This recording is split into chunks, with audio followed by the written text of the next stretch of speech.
Hey there YouTube, and welcome to my new YouTube channel. Today we will be going through a blue team challenge on LetsDefend platform that I completed recently.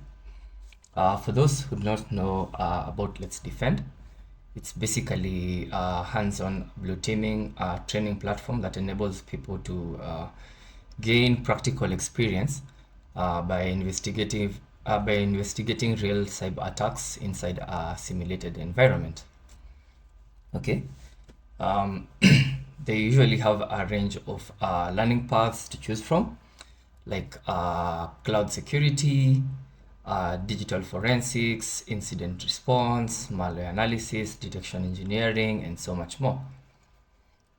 You can also get to investigate incidences on their SIM and sandbox environment. But in our case, I'll just go straight to doing a walkthrough of the challenge, which in this case is Malicious VBA. I think we can proceed to read the challenge description. We see one of the employees has received a suspicious document attached in the invoice email. They sent you the file to investigate, and you managed to extract some strings from the VBA macro document. Can you refer to CyberChef and decode the suspicious strings? We've been asked to open the document in Notepad++ for security reasons, unless we intend to run this in an isolated sandbox environment. We've also been given a link to download the zip file and a password to extract the file. So the questions reads, the document initiates the download of a payload after the execution. Can you tell what website is hosting it? What is the file name of the payload? We've been asked to include the extension. What method is it using to establish a HTTP connection between files on the malicious web server? What user agent string is it using? And also, what object does the attacker use to be able to read or write text and binary data, binary files? So finally, we have what is the object the attacker uses for WMI execution. Possibly they're using this to hide the suspicious application running in the background. Cool. So for this challenge, I'll be using the REMnux virtual machine to do this analysis. And for those who do not know, REMnux is basically a very nice Linux distribution that is specifically designed for reverse engineering and also analyzing executables, documents, scripts, and other forms of malware. It's just like how we have Kali Linux for pen testing. So I think with that said, we can proceed to just copy the download link and pretty much get started. So on the terminal, I think we can pull the file using a widget, then proceed to unzip it and supply the password. We can then open the file using VS Code. I know it looks messy, but if you're a fan of John Hammond and watch his videos on YouTube, you probably come across some videos whereby he dissects malicious obfuscated Visual Basic scripts using different techniques. And one skill I borrowed from his analysis methodology is how to clean up junk and try and make sense of the remaining code. I tried this find and replace method using Visual Studio and replaced junk words with A's to Z. And at the end, we have readable script. While trying to make sense out of it, I noticed some strings that resembled hex strings. But just to be sure, you can quickly open up CyberChef and confirm if the same is true. Simply add the hex operation, paste the string, and now we get a fragment of the link. Having this in mind, I proceeded to manually extract these strings, and once that is done, we can then paste them on CyberChef again and get clear text data. Now we have readable text that we can make sense of. Copying this back to VS Code and separating the text, we get pretty much all the answers.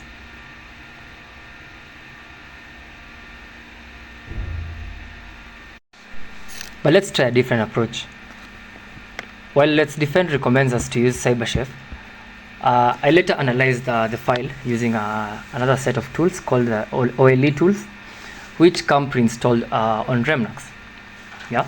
So if you're not familiar with the same, feel free to check the link to the tool in the description section. I'll maybe just open it up on GitHub. So here's the link. So OLE basically is a package of Python tools designed to analyze Microsoft OLE2 files, which are commonly used by Microsoft Office applications such as Word, Excel, and PowerPoint. Yeah, some of the tools that we're going to interact with include OleID, OleVBA, MacroRaptor, MSODE, OleOBJ, OleBrowse, OleMeta, OleTimes, OleDir, and OleMa. Okay. So with that said, let's start with the first tool, which is OleID. I'm just gonna hop to my terminal, new tab. Then I'm gonna type OleID.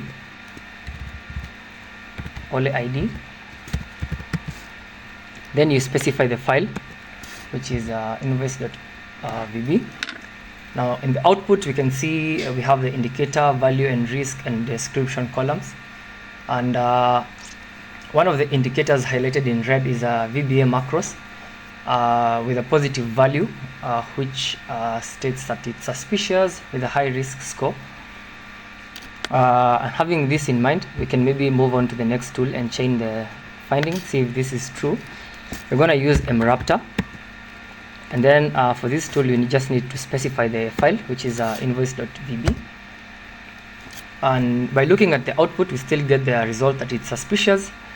And this time it's triggered using by the autoexec write and execute flags, or rather the keywords that we saw earlier in the script. Okay, so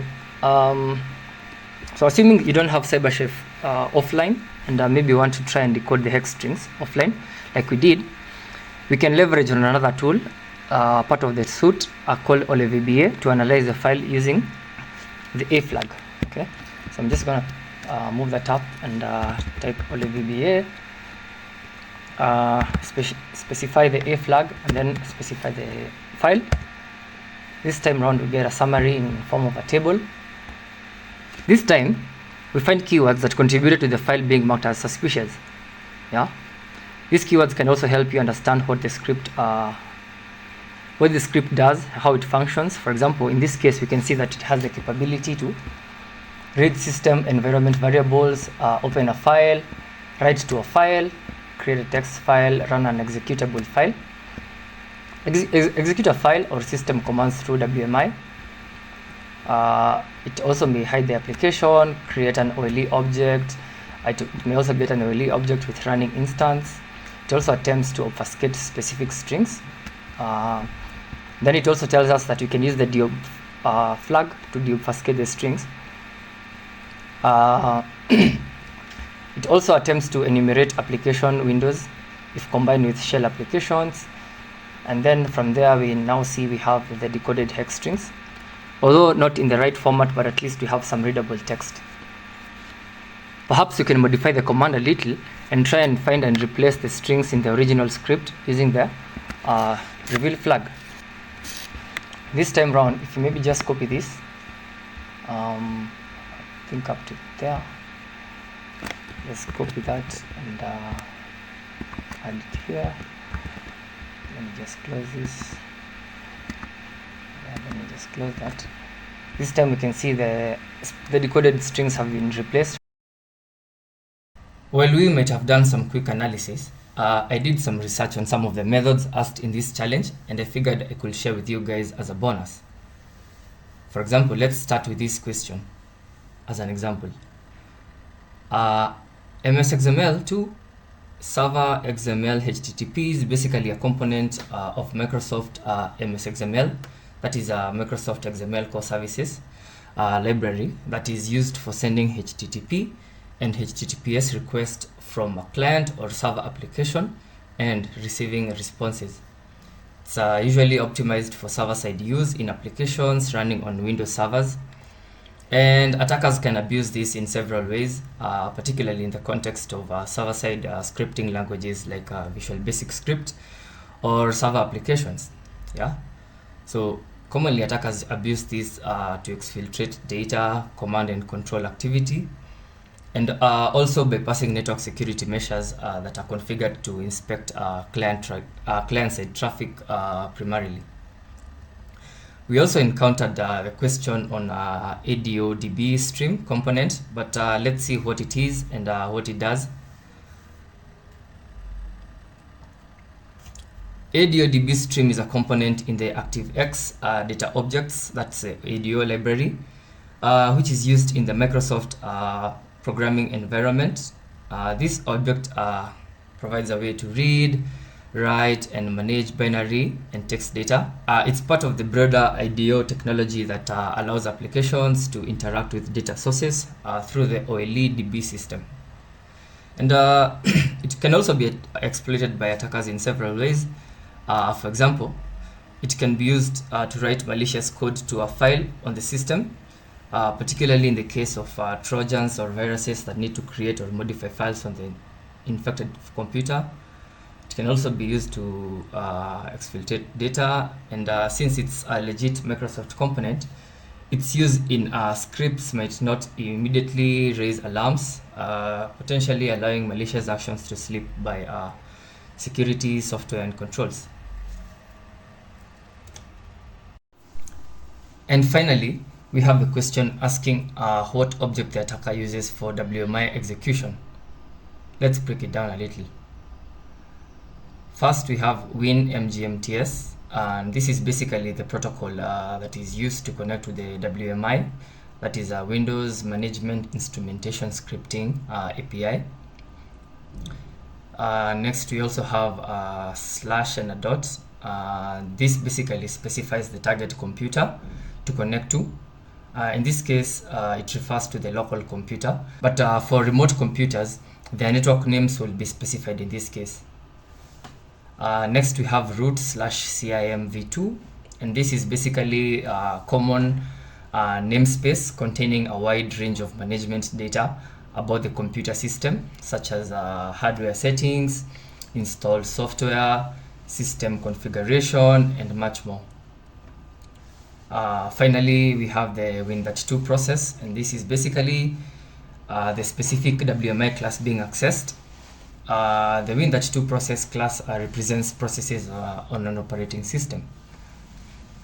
So in terms of functionality, using this string allows a script or application to perform various operations related to processes on a Windows machine.